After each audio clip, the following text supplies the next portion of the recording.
जय श्री राम। आज रामायण का संक्षिप्त, रामायण का सार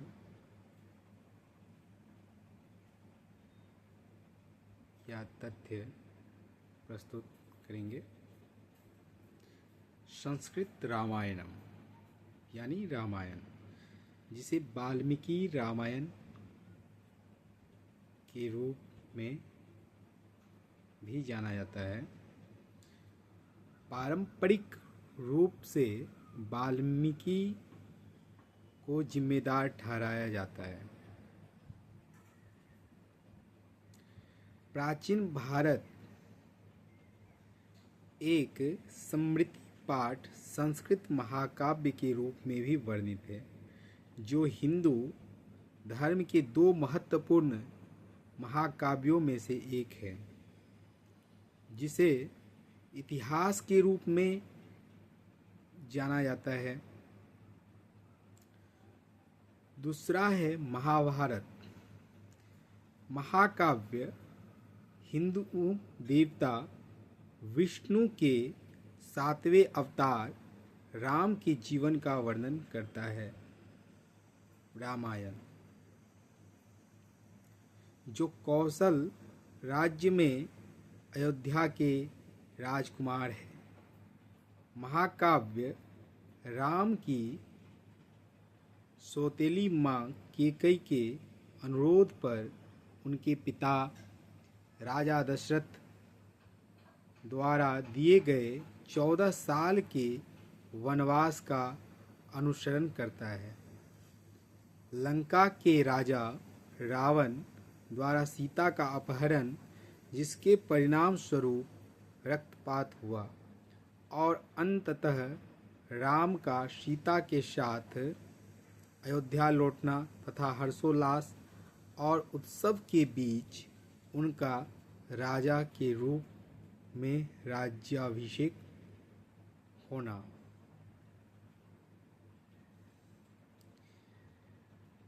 पाठ के प्रारंभिक चरण के लिए विद्वानों का अनुमान 7वीं शताब्दी से 5वीं शताब्दी लेकर 5वीं से 4वीं शताब्दी ईसा पूर्व तक है, और बाद के चरण 3री शताब्दी 21वीं तक फैले हुए हैं। हालांकि रचना की मूल तिथि अज्ञात है। यह विश्व साहित्य के सबसे बड़े प्राचीन महाकाव्यों में से एक है, और इसमें लगभग 24,000 श्लोक छंद है, जिन्हें 7 कांड यानी अध्याय में विभाजित किया गया है। प्रत्येक श्लोक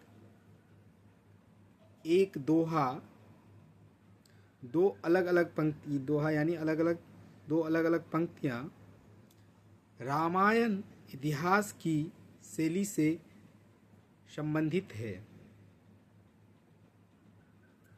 जो अतीत की घटनाओं पुरावृत्त का वर्णन है, जिसमें मानव जीवन के लक्ष्यों पर शिक्षाएं शामिल है। भारतीय भाषाओं में रामायण के कई संस्करण हैं, जिनमें बौद्ध और जैन रूपांतरण भी शामिल है। इसके अलावा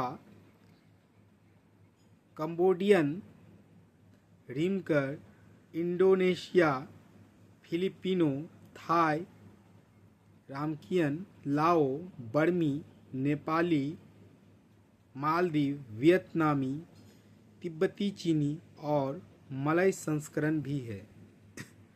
रामायण का बाद की संस्कृत कविता और हिंदू जीवन और संस्कृति पर महत्वपूर्ण प्रभाव है,